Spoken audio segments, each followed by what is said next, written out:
Hi there, Oak. How you doing today? I'm doing well, Nicole. Thanks for having me on. Right on. So tell me about servant leadership. Yeah, so I did 23 years in the Army, and the best leaders I ever had were servant leaders. I had some of the other bad leaders as well, as we all have. And so that's really, I was taught, I was mentored that servant leadership is really the best way to lead other people. And I believe that it is not about you, and yet it's all about you. It's not about you in the privileges that you're going to get, or that you get better pay, or you get a nice title, or you get to live in a nicer house and drive a nicer car. All those things come with being a leader usually, and that's okay, as long as that's not the only reason you want to be the leader. If that's the only reason you want to be the leader, go do something else, because you're never Right. going to be a good one. It is all about you and how you treat and empower the people that you have the privilege, and it is a privilege to lead, and how you run your organization, because it is not about you. It's about taking care of those people that you lead, empowering them to be the best people that they can be, which will also make your organization good. And I always get, when I tell young men and women who are young leaders, they always say, but Colonel McCulloch, I really want that next promotion. I want that next pay raise. And I said, well, if you do this right, if you're a good servant leader, you're going to get that pay raise and you're going to get that promotion, because you're taking care of people. They become better. Your organization becomes better. So you get your pay raise and your promotion, but you get it for the right reason, not because you were greedy, but because you were taking care of people. So let me ask you this. If you hit on a very good point, right? Greed. Not everybody is they're going to act as though they're a great leader, but they're really not. And so we know in reality that this is ideal, right? But does this really happen? And probably not. So how do Yeah. those individuals navigate that? How do they Yeah. then navigate that? Yeah, so that is something you can't fake. I mean, taking care of people is something you can't fake, not for very long. People will figure it out if you are only in it for yourself and not to help them. And because leadership is about people, plain, simple. It's not about flow charts, it's not about organizational charts. And in the end, it's really not even about bottom line. Again, if you do it right, your organization is gonna make money, but that's not what leadership is about. Leadership is about Mhm. taking care of people. And to do that, you have to have trust. And when I talk about trust in leadership, being a leader and developing trust, I talk about 360-degree leadership or trust.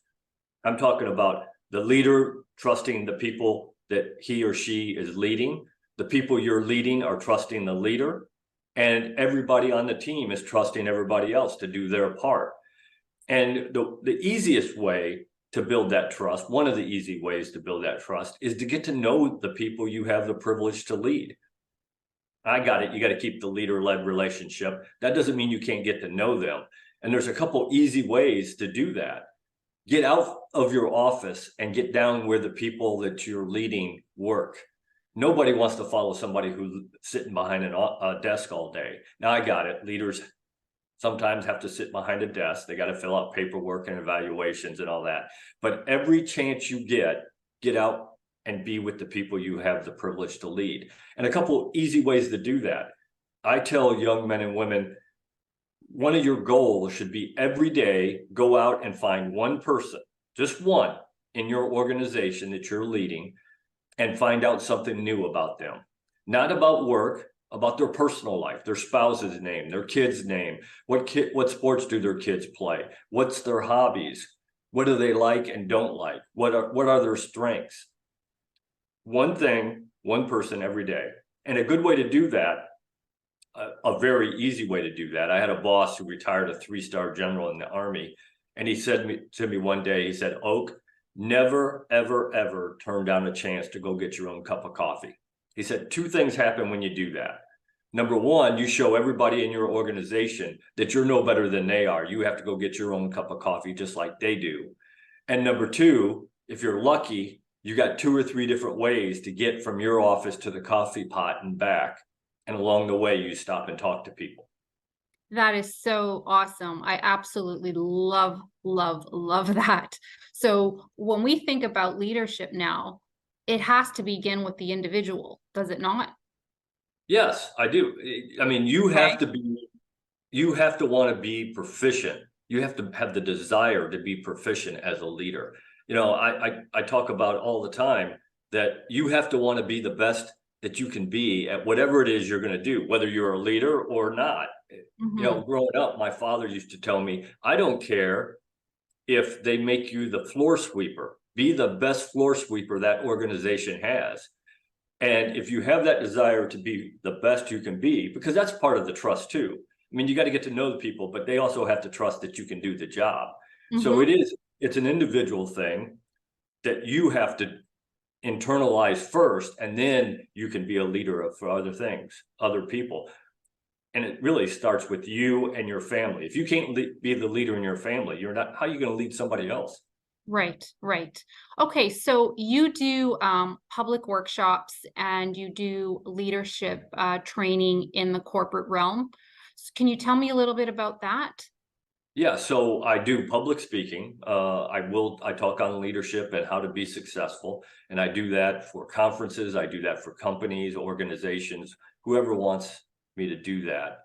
But I do 1 day and 2 day seminars, training events for not only leaders. I like it when it's a group of junior leaders or mid-level leaders, but also, I also talk about how to be successful, and that's for anybody, whether they're Hmm. in a leadership position or not. If you want to be successful, there's certain things that you can do that will increase your opportunities to be success. There's no guarantee of success in anything, let's be honest, and there's no secrets to success. There's no cookie cutter thing that you can do to guarantee success, but there are things you can do to help increase your possibilities of being successful. And then my last question, because this is a sales channel, how would you advise sales reps and sales leaders to be more effective? We'll close off with that question. Absolutely, and I think that goes along the lines of the servant leadership as well. You got to understand that you are the salesman, but they are the ones who you want to sell something to. So you Hmm. get to know them. Take the time to not only treat them like a client, but treat them like a person, like somebody that you want to know. And I think once you do that, again, the trust starts to build. And nobody's going to buy something from you if they don't trust you. I'm sorry. Exactly.